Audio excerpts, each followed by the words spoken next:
সুপ্রিয় শিক্ষার্থী, লিখুন easy math education YouTube channel পক্ষ থেকে সবাইকে অভিনন্দন। গত দিনের মতো আজকে আমরা গণিত বিষয়ে আলোচনা করব।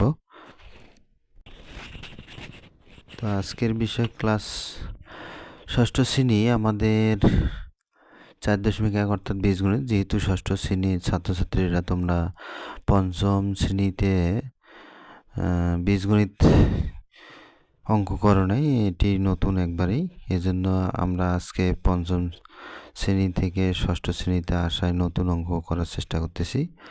তো এখানে 4.1 এর আগে আরও অঙ্ক ভিডিও দেওয়া হয়েছে। তো মূলত আজকের 4 নম্বরে 1, 2, 3 করানো হয়েছে এর আগে।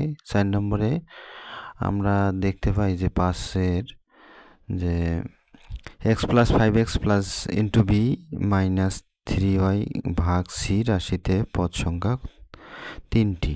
কতটি দেওয়া আছে? 3টি। তা আমরা যে পদ সংখ্যা নির্ণয় করব এটি মূলত যোগ বা বিয়োগ আকারেই আমাদের বুঝতে হবে। গুণ বা ভাগ হলে কি হবে, যে ভাগ এবং গুণ হলে তা একাধিক থাকলেও বোঝা যাবে যে এটা আমাদের হবে না। কারণ যেমন উপরে x + 5x * b আছে, তো এটাকে আমরা,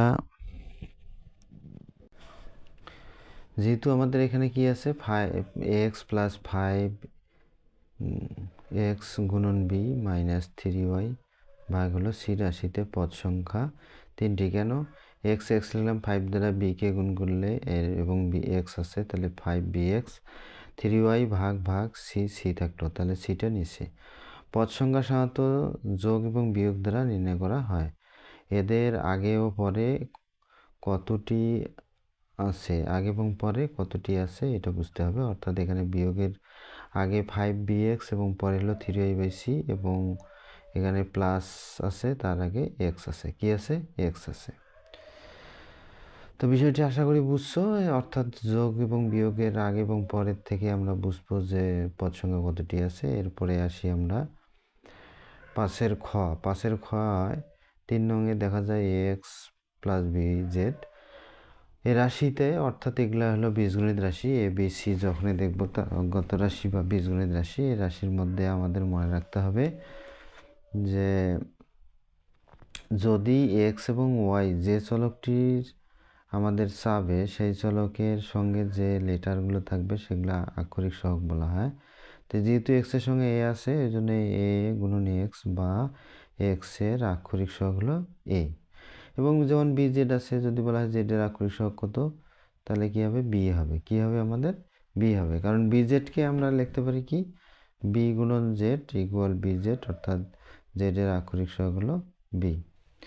এরপরে আছে আমাদের 6 নম্বর, পাশের ক 6 নম্বর, 14y - 4z রাশিতে y এর সাংখ্যিক সহগ। এবারে সংখ্যা থাকলে সেটাকে সাংখ্যিক, y এর হলো 14 আছে, এই জন্য 14 হলো সাংখ্যিক সহগ, তাহলে y * 14। এরপরে আছে z এর সাংখ্যিক সহগ 4 × z, এবং z এর সাংখ্যিক সহগ হবে 4 হবে। যেহেতু z এর সঙ্গে 4 আছে, যেন 4টা হলো z এর সাংখ্যিক সহগ, এবং y এর সঙ্গে 14 আছে, তাহলে আমাদের y এর সাংখ্যিক সহগ হবে 14।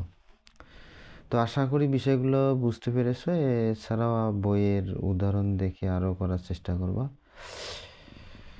শেষ পর্যন্ত ভিডিওটি দেখার জন্য সবাইকে ধন্যবাদ। এরপরে কথা হবে আবারও নতুন কোনো ভিডিও নিয়ে।